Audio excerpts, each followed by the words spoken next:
Hello, everyone. Welcome to Book Club Preview. I'm Michael, and today we're looking at the Mark of Athena, Chapter 31, Percy.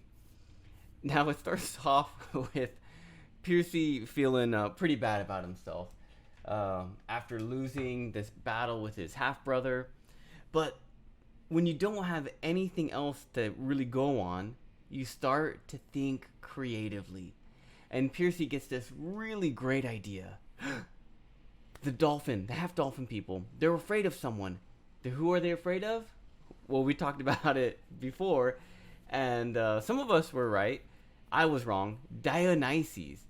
They're afraid of the god of wine, of parties. And he's the one that changed them into dolphin people. And so he gets this idea, and he starts saying, "Fine, just take everything. You win." And he starts kind of throwing a tantrum. And he says, "But our captain won't be happy." And the dolphin people are kind of like, what are you talking about? We've captured all you guys." And he's like, "Oh, the great Dionysus. He's our captain." And the dolphin man kind of, "What?" And and Percy just keeps going on in this crazy moment. And then he starts to like, "Look, didn't you see? The wine god has struck in the girls with his wine madness." And Hazel and Piper kind of look at each other. And then they start shaking all over the ground again. And the dolphin men are like, "Oh!" And then they're like, "And look, over there, he's changing one of our crew into a dolphin." And then Frank comes out, changing to a dolphin, and then dolphin, and he just flaps on the deck. And at this point, all the dolphin guys are going, "Oh!" They run off the boat and they jump off into the water, which leaves Chrysaor by himself.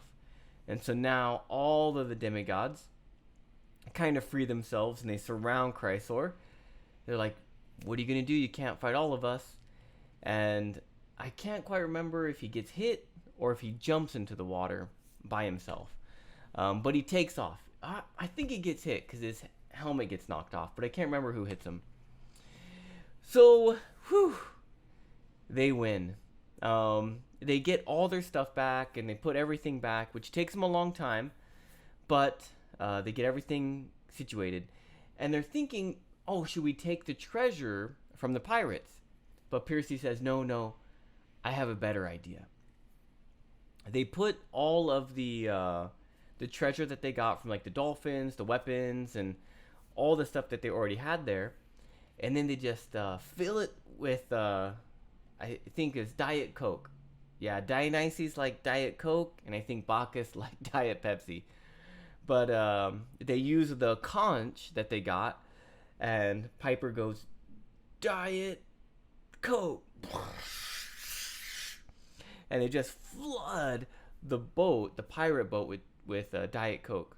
And it just sinks down into the ocean. And Percy's feeling pretty humble, and he's like, "Oh, great Dionysus, we offer you this tribute.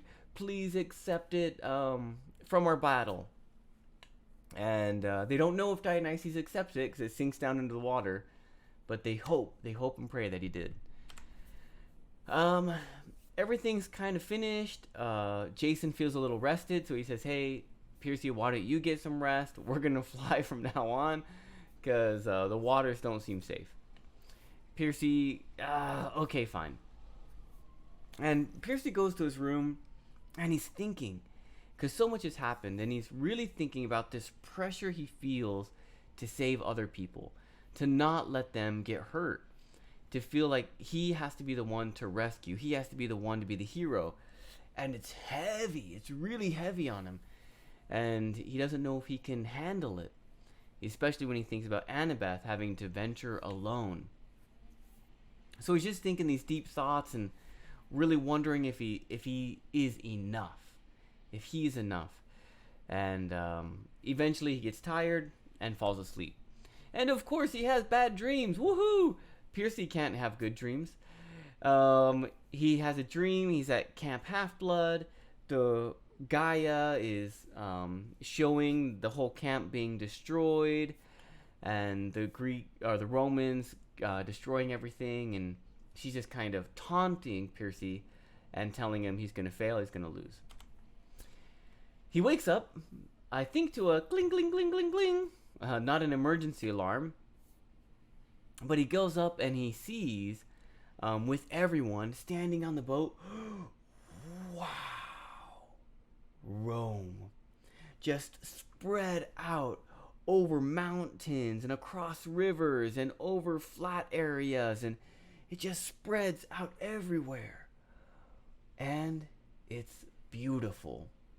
And there's a whole bunch of descriptions on Rome, and just how wonderful it looks, but they're just kind of in awe of how cool Rome looks. They land in a park, and now it's time to decide the plan of attack. Well, it kind of starts off a little funny because Percy, he knows Annabeth has to go alone, but he doesn't want her to go completely alone. And so he's like, hey, do you know where to start from your map? And Annabeth looks at him with like, don't talk about my quest. And he's like, but now that he asked, she has to answer. She's like, yeah, I think it would be a good idea. And he says, to take me along? Yeah, I agree. And then she looks at him. What did you say? But she can't contradict him. She can't disagree with him in front of their friends. And then she keeps saying something halfway, and then Percy finishes it. And she says something halfway, and Percy finishes it. And Annabeth does not like it. But Percy's just like, yeah, good idea. And so Annabeth and Percy are going to go off.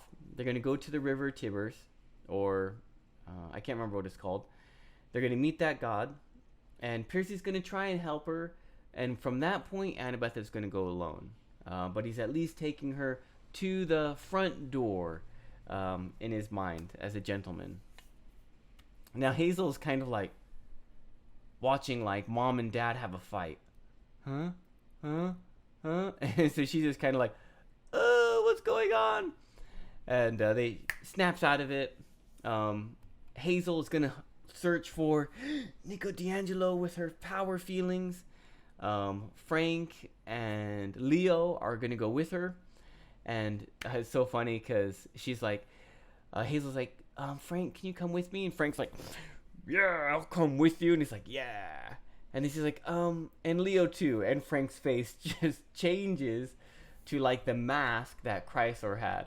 So just ugly Medusa kind of face, which I thought was really funny. But Leo's like, yeah, sure, I'll come. And everyone kind of feels like, oh, something's going on in that triangle. And then Piper and Jason say, we'll stay on the boat and we'll be backup. So if Percy and Annabeth need backup, we can go there. If Hazel and Leo and Frank need backup, we can go over there. So we'll just wait here on the boat. And when everyone has their information, we'll come back by 3 o'clock, I think is the time. And then we'll go off all together to fight the giants. And that is their plan of attack. Vocabulary. Shrill is hi. We talked about this with Octavian.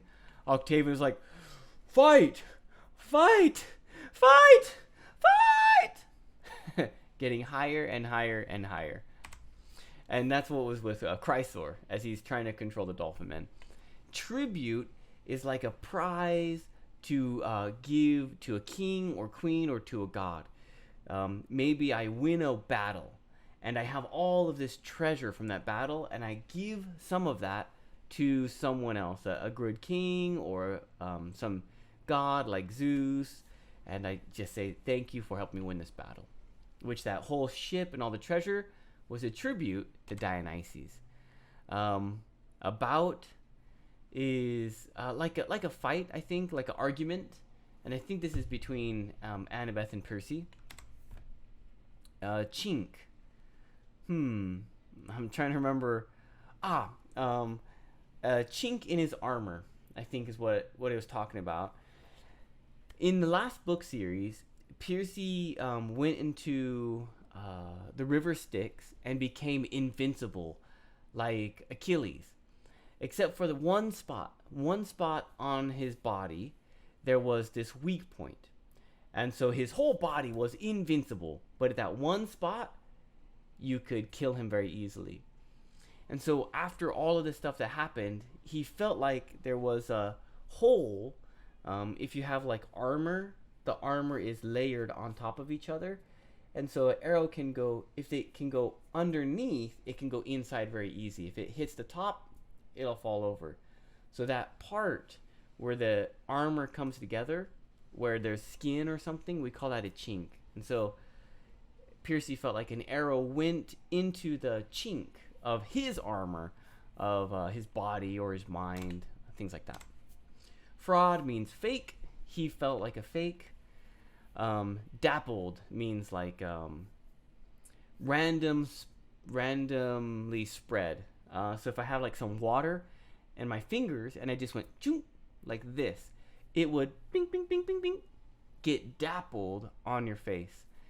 And I think this is talking about Rome, if it, like the cities were dappled all over the earth, all over that area. Just here's a group of houses and the road, maybe a farm, and here's more, and things spread out everywhere. I think that's where it came from.